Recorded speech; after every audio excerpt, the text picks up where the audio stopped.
What's up, guys? Winter Kills here. Welcome back to a brand new duel video. We've got DDDs on the left and Photon Galaxy on the right. My brother piloting DDDs on the left, and I'm piloting, of course, Photon Galaxy on the right. And one thing I want to mention real quick, again, as always, this beautiful playmat here in the center is from Imperium Duelist, as their Millennium playmat. Latest design on their exclusive King's Robe material. Probably the nicest playmat I've ever used. If you use a Spellground, it's sort of similar, in my opinion, a little better. Beautiful design all around, as well as these sleeves from Imperium Duelist as well. Their illusion effect armor sleeves, I highly recommend it. If you want to pick any up, you can go to imperiumduelist.com and use that code at the bottom of the screen, Winter Kills 10 off. You can check more, find more information on that down in the description below to get 10% off. But anyways, getting started here with that trade-in, putting that Galaxy Knight into the grave. Just sort of set up a play by bringing it back with Galaxy Zero, summoning Vanisher from hand, obviously because Vanisher needs a Photon or Galaxy monster on field to be able to summon himself. So a lot of times some of the best cards in the deck, in my opinion, are cards that get things on the field without taking up your normal summon. So you can use cards like Knight for your normal summon. So you can get cards like Vanisher on your field, equip Orbital from hand. All of these things very, very important. Use cards like Expedition there. Obviously, I'm targeting Galaxy Knight. Of course, I've searched my Galaxy Eyes with Vanisher, and now I'm summoning out Soldier off of Expedition, and now he will get his effect on Special Summon, because he does get his effect on Special Summon. That'll search me another copy of Soldier, and I'll summon that other Soldier in hand by discarding that Galaxy Eyes in hand, using Knight and Vanisher to go in to, of course, Soulflare Dragon. Soulflare Dragon will add back that Knight, which will allow me to normal summon it right now, go into a rank 8, and then follow up with a rank 5. Now, to be honest, I should have gone into Infinity first before I did the Galaxy Knight play, because if he would have had something like Ghost Ogre, I would have been sort of left dead in the water. So it's always important to make that protection first before you go ahead and use something like Trance or use your normal summon on Galaxy Knight, obviously because it's very susceptible to cards, you know, any hand trap really, Bell or Ogre primarily. So it's just important to, or Valor even, just to have that, you know, Infinity on board to sort of deter any sort of play your opponent might have to stop your Galaxy Knight from going through, whether it be impermanence, like I said, Valor, Ogre, anything that would just stop your Galaxy Knight from going through, because in my opinion, it's like one of your obviously most powerful cards in the main deck, especially when you're normal summoning it and bringing back that Galaxy Eye. Is literally a 1-card rank 8 when you set it up correctly. So I do have Tachyon Transmigration set. So at this point I have 3 negations technically, with 1 disruption coming from Soulflare Dragon. Which, to be honest, would be really hard for any deck to get through. Like 3 negations and a removal, essentially. So the Desires goes off, he banishes 10 for cost. And I see fit to negate the Desires right off the bat, because I feel like, in most cases, if you have to start your turn with Desires, I feel like it's sort of a tell that perhaps you didn't open up too well, and you're really relying on some of those draws coming from the Desires to sort of fix your hand, sort of make or break. He does activate Foolish Burial, and I will chain number 90 to add that Galaxy Eyes to my hand, because now I can use that Soulflare. To be honest, I should have chained number 90 to the draw phase to get my Search of Galaxy Eyes first and out of the way as fast as possible, so I can use Soulflare later on if I so desire. So he plays the Dark Contract. I'm going to go ahead and negate that, and with still a disruption left on Soulflare, he goes ahead and scoops it up right then and there, saving a little time. And we're going to go ahead and go into game 2, where he is going to opt to go first. Now, obviously, DDD is a very, at least in my opinion, the current build that I'm playing is a very sort of go first heavy deck. It wants to go first, have all of its plays go through uninterrupted, and here this kind of happens out of order. Just a bit of a rushed play. Summoning Diaric by using Swirl and Kepler, or Copernicus from hand, and then on the summon of the Diaric, using the Ragnarok and Scale, taking 1,000 to bring back that Lamia. So that did sort of happen slightly out of order. I apologize for that, but these things happen sometimes in these IRL matches.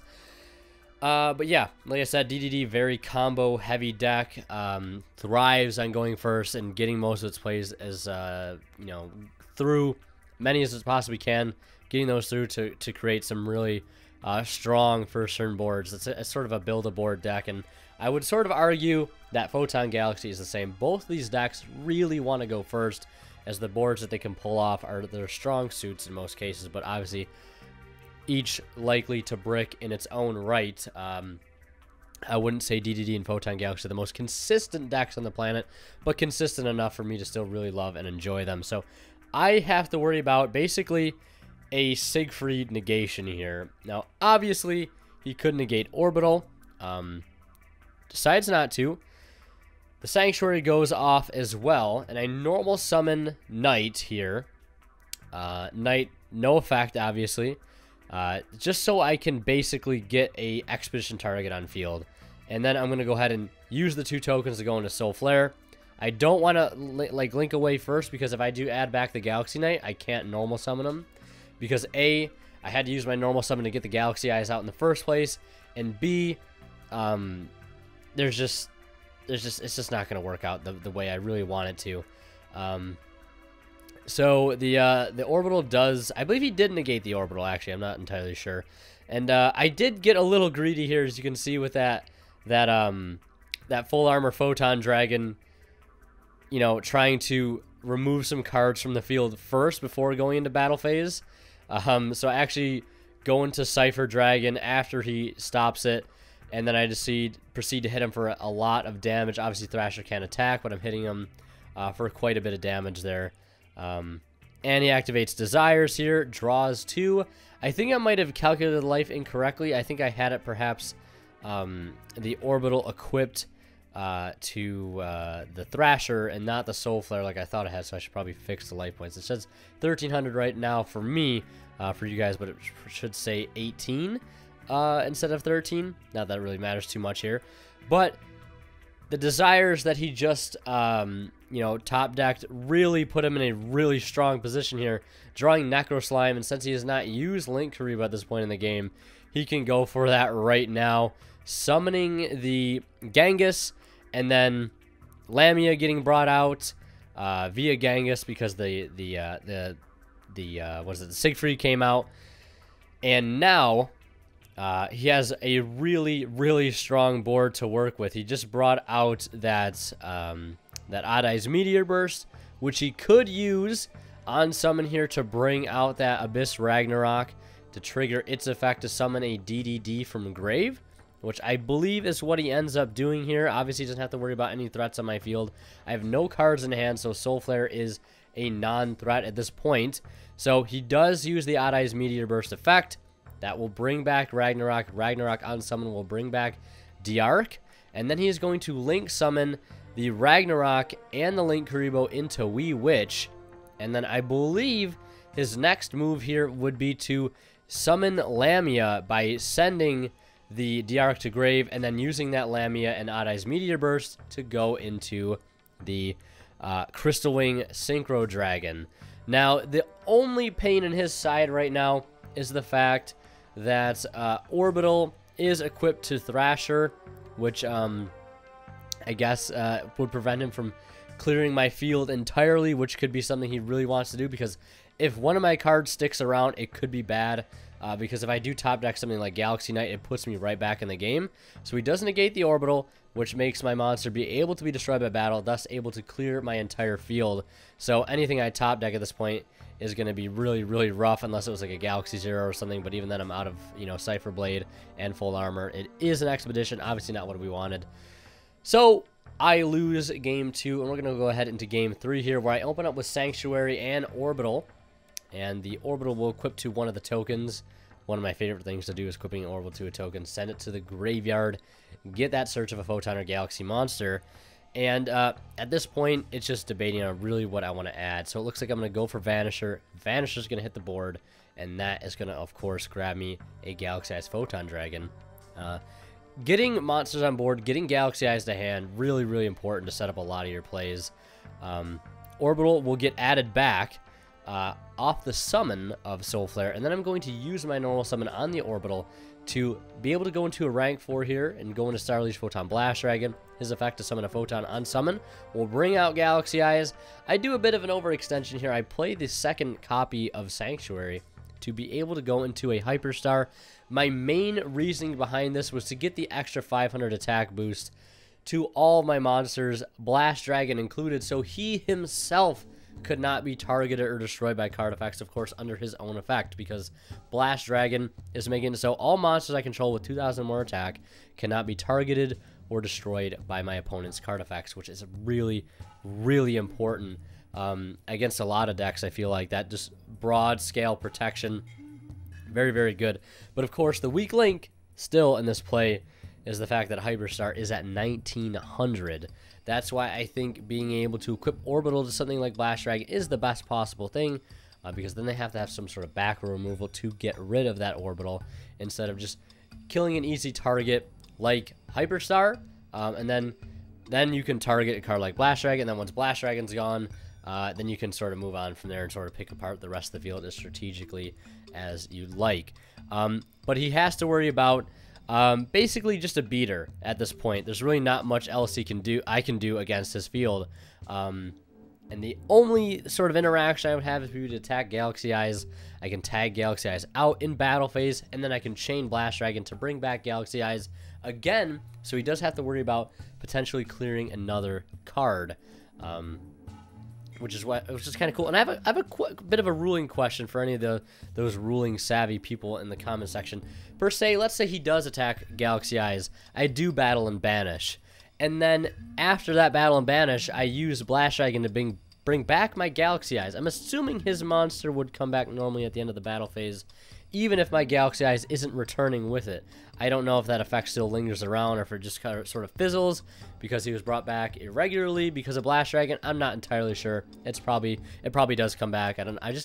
Any little bit of knowledge and advantage I can get with this card would obviously be fantastic. But he does go ahead and normal summon his Necro Slime to go into Link Karibo, which is pretty good. I find that a lot of times with DDD, no matter what you're normal summoning, whether it's Kepler, obviously be the ideal normal summon, or it's Necro Slime, or it's Lamia, just going into Link Karibo, getting one of those cards engrave. I guess Kepler would go to the extra deck, but getting a free Lamia engrave, getting a free Necro Slime engrave, just to be able to get that down arrow, and especially since it's a Dark Monster too, easy access to Wee Witch, easier, I should say, is really, really important, because I find a lot of times Link Karibo just huge play starter, huge play initiator, and just at this point still taking his time thinking about what he wants to go ahead and do here. He's going to go ahead and play Ragnarok in the scale, special summon Lamia, and then when Lamia hits the board, obviously by discarding Vice Typhon will get summoned back out, and he's able to go into a level 8 synchro. It's going to be Siegfried right underneath that Link Karibo, of course. Now, he could stop here. The main issue is that all of his monsters are down by 5 or 400 attack and defense because of Hyperstar's effect, and all of mine are boosted, of course, by 500 in attack and defense. All light boosted by 5 and 5, all dark decreasing by 4 and 4.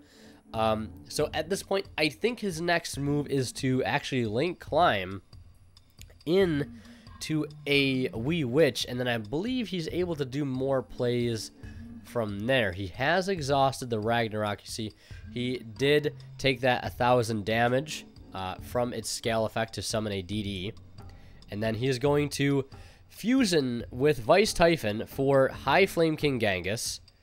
I have called by, but he does have the negation from High King Genghis. I probably could have used that call by earlier, but I really wasn't expecting him to have the Monster Reborn there, and obviously the Monster Reborn bringing back Siegfried is pretty important. But all of his monsters now are basically, all of his Dark Monsters only being boosted by 100, and all of my Light Monsters only being boosted by 100. So it makes cards like Blast Dragon be able to be targeted at that point. But now that Hyperstar is gone, that cancellation sort of is gone, and he's able to start attacking things.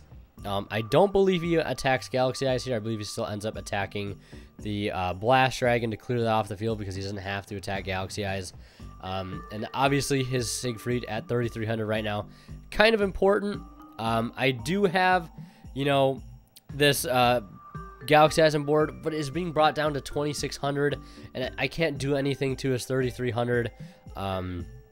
Siegfried, and I can't even kill his Genghis because his Genghis is at 28, and my Galaxy Eyes is down to 26, unfortunately, because of Wee Witch. Wee Witch and Hyperstar sort of clashing heads here in this matchup.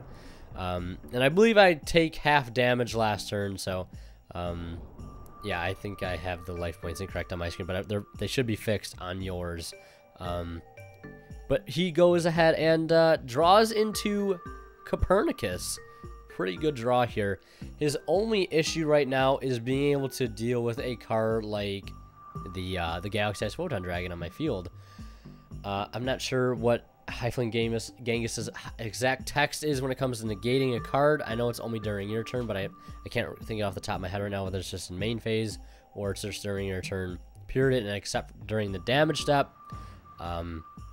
It's just getting rid of this card completely. Obviously, it is at 26, you know, and Siegfried could beat over, but of course, Galaxy Eyes has that battle and banish ability that I love him for. I love that. It's one of my favorite effects of his. Obviously, the other effect of Galaxy Eyes too, being able to special summon from hand by attributing 2 monsters with 2,000 more attack, actually does come up quite a few times, more than you'd think, to be honest. And then he goes ahead and attacks for 200 with the Genghis, and I am forced to, of course, use the Galaxy Eyes Battle and Banish, and he's going to swing in for 19 and 33 with the other cards, obviously, you know, being able to still do damage there. And, of course, as Copernicus earlier, putting that Lamia in grave, and I draw Wizard for turn. Pick up Wizard, very good draw here. I can make him level 8. I don't have to worry about Siegfried negating that, and I don't have to worry about his High Flame doing anything. He does have one set card, though. It's probably called by the grave. I don't really play any traps in DDD. Of course, he's playing my build, just borrowing it for this matchup, of course. And I get to go into a rank 8 here, so I've got to go into like the best rank 8 that I can. I want to do as much damage and much removal as possible. So I can go into the number 62 Prime Photon.